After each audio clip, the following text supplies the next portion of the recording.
I only realised recently that that phrase was peace be with you, about 2 years ago. I was in church one Sunday for a christening, and they said, I heard a bloke say, peace be with you, right?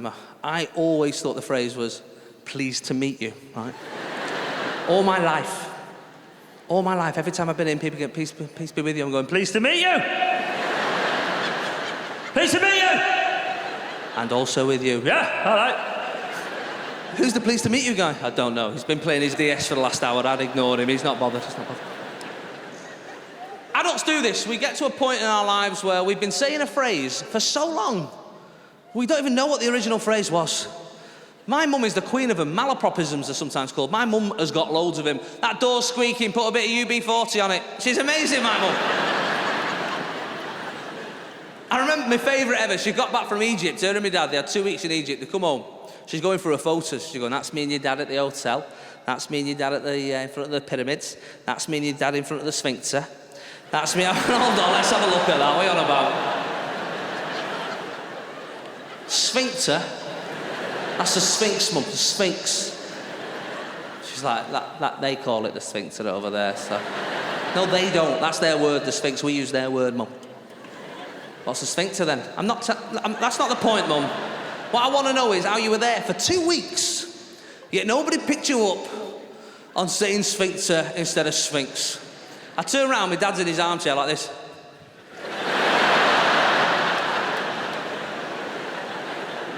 She said it every day. I'm crying, laughing. I've got a little brother who's 11, right? Same dad, right? And I know what you're thinking. And he's 11 years old. About a year ago, he went to the zoo, to Chester Zoo, with school, right? And we never really went to zoos as kids. That wasn't something we did. I think we went once with school. It used to wind me up because all the animals were inside eating in like a little hut inside their cage.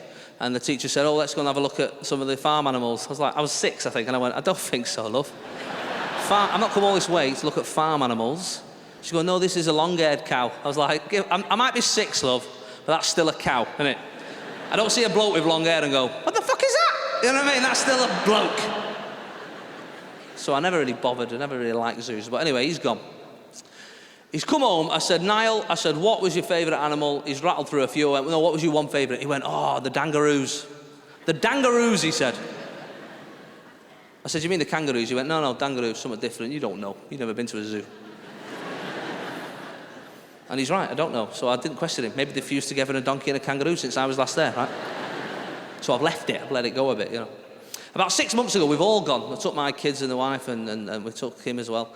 And at lunchtime, I said, oh, what was that animal you were going on about last time? He went, oh, yeah, let's go and find him. So me and him have gone searching Chester Zoo for the dangaroos, right? Asking people. I regret that bit now, right? Yeah, mate, where's your dangaroos? Have you two lost your parents? Like, what? Dirty. Anyway, we get to the lion's cage. Now, bearing in mind, the age difference between me and my brother looks like I'm his dad. That's how it looks, right? I'm nearly 20 years older than him, right? And we're walking around, and we get to the lion's cage. There's 200, 300 people there. Tourists, teachers, other parents, other kids. He goes, they're in here. Jay, they're in here. I went, they're not in there. How can they be in there? It's lions. They don't share anything.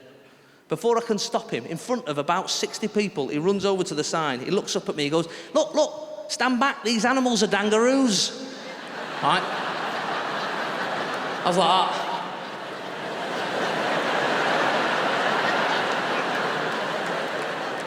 I can feel all these eyes burning into my head. Like I'm a terrible parent, you know.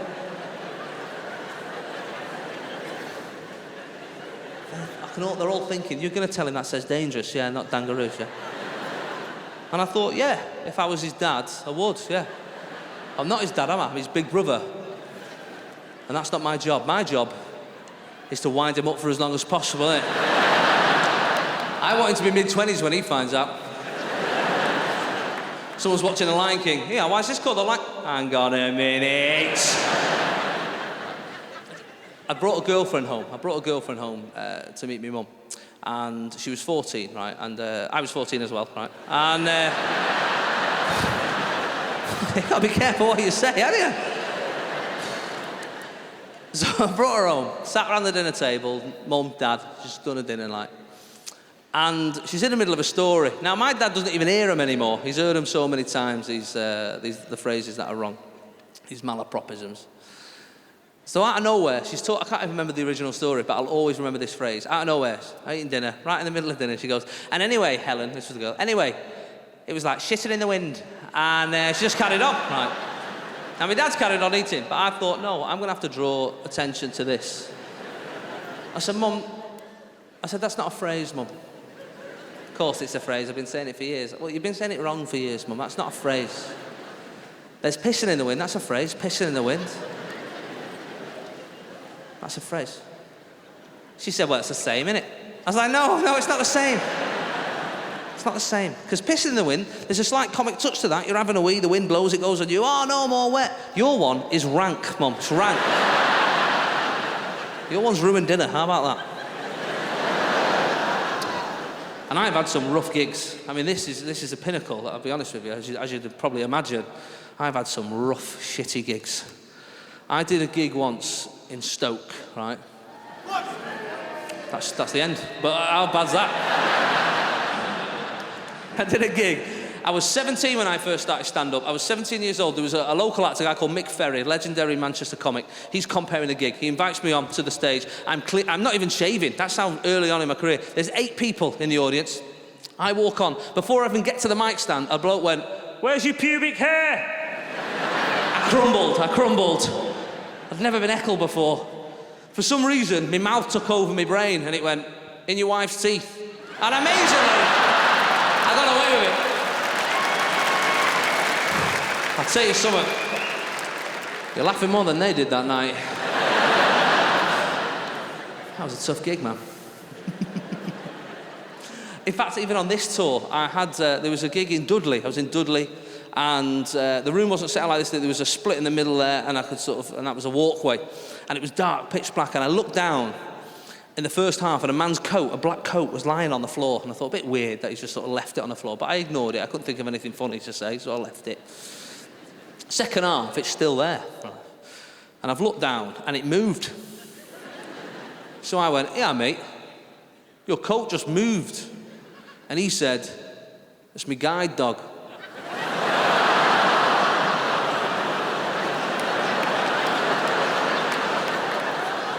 And another fella went, "How do you know he was talking to you?"